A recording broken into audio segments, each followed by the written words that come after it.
जंगल के एक खुले मैदान में रानो और टुन्नू ने बहुत मेहनत से रंग बिरंगी शिमला मिर्च की खेती की थी।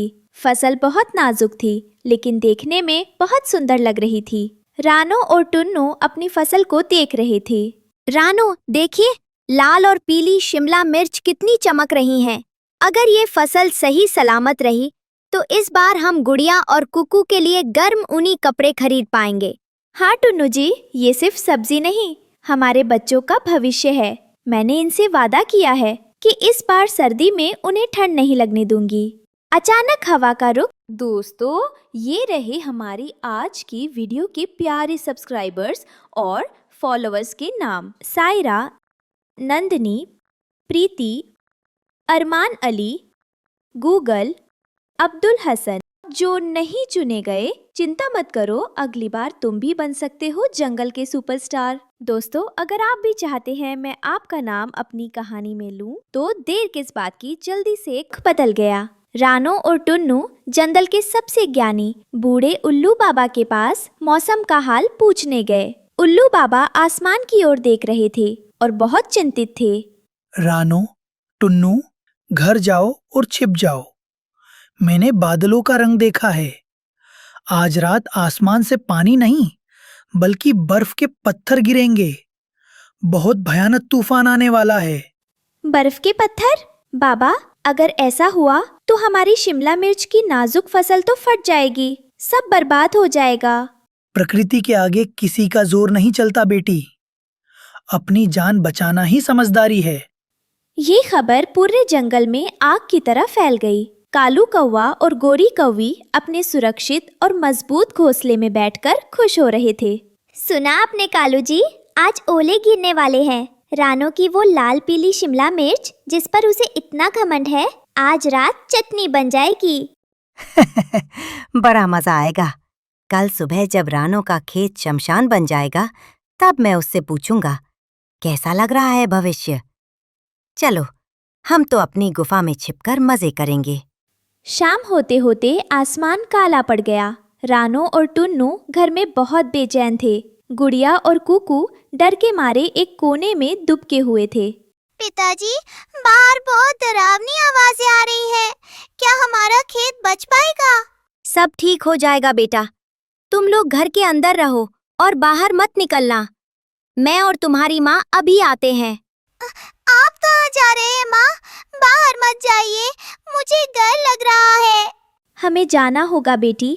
हमने उस फसल को अपने बच्चों की तरह पाला है। हम उसे मरने के लिए अकेला नहीं छोड़ सकते। रानो और टुन्नू उड़ते हुए अपने खेत के पास पहुँचे। हवा इतनी तेज थी कि उनके लिए उड़ना भी मुश्किल हो रहा था। उन्होंने देखा कि शिमला मिर्च के पौधे हवा में बुरी तरह झूल रहे थे। टुन्नू जी, हमारे पास फसल को ढकने के लिए कोई प्लास्टिक या बड़ा कपड़ा भी नहीं है। हम इन्हें ओलों से कैसे बचाएंगे? मैं बड़े पत्ते ढूंढने की कोशिश करता हूँ, लेकिन हवा सब उड़ा ले जाएगी। लगता है आज हम हार जाएंगे रानो। तभी आसमान में तेज गड़गड़ाहट हुई, बिजली चमकी और काले बादलों से सफेद सफेद बर्फ के गोले गिरने शुरू हो गए। पहला ओला जमीन पर गिरा, धप। दूसरा ओला गिरा, धप। तूफान शुरू हो चुका था। ओले गिरने लगे। एक ओला सीधा एक बड़ी पीली शिमला मिर्च पर लगा और वो बीच से फट गई। ये देखकर रानो की चीख निकल गई। नहीं, मेरी फसल! टुन्नू जी, कुछ कीजिए, ये पत्थर सब कुछ तोड़ देंगे। कोई जगह नहीं है छिपने की।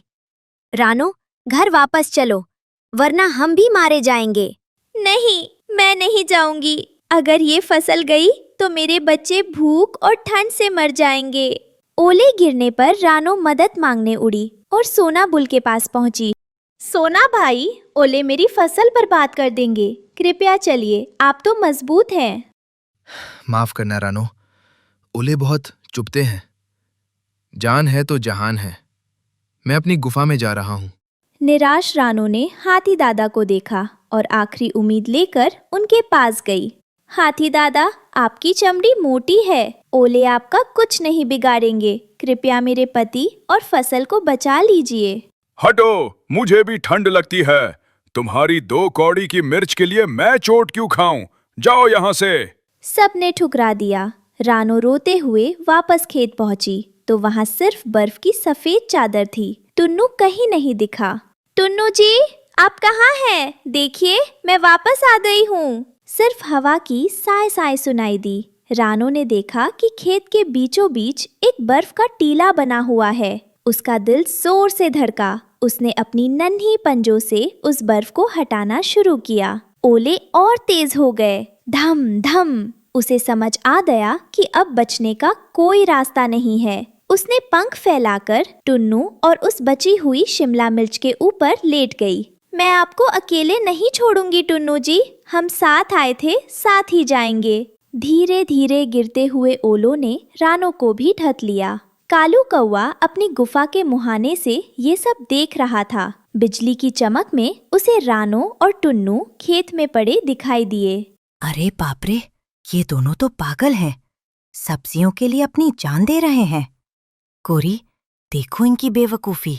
मरने दो इन्हें। कल सुबह ना चिड़िया बचेगी ना चिड़ा। खेत भी हमारा हो जाएगा। सुबह खेत बर्फ से ढका था। गुड़िया और कुकू ने रोते हुए खेत के बीच बने एक बर्फ के टीले को हटाया। नीचे रानो और टुन्नू एक दूसरे से लिपटे नीले और ठंडे पड़े थे, लेकिन उनके नीचे शिमला मिर्च बिल्कुल ताजी थी। माँ, पिताजी, उठिए, आप इतने ठंडे क्यों हैं? इन्होंने हमारी सब्जी के लिए खुद को कुर्बान कर दिया। वे हिल नहीं रहे थे। बच्चों की दर्दनाक चीखों से पूरा जंगल गूंज उठा। बच्चों की आवाज सुनकर हरिया तोता, कबूतर और जंगल के बाकी पक्षी वहां आ गए। ये अभी भी सांस ले रहे हैं, लेकिन धड़कन बहुत धीमी है। जल्दी करो, इन्हें डॉक्टर कबूतर के पास ले चलो।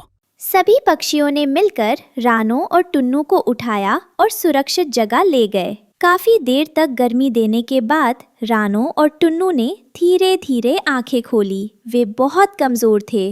मेरे बच्चे, मेरी फसल। सब सुरक्षित है माँ, आप बस हमें छोड़कर मत जाना। तुम दोनों ने पत्थरों के आगे ढाल बनकर इतिहास रच दिया रानो। फसल तो फिर उगाती हरिया भाई, पर बच्चों का भविष्य नहीं। इस कहानी से हमें सीख मिलती है कि माता पिता दुनिया की सबसे मजबूत ढाल होते हैं, जो खुद चोट सहकर भी बच्चों का भविष्य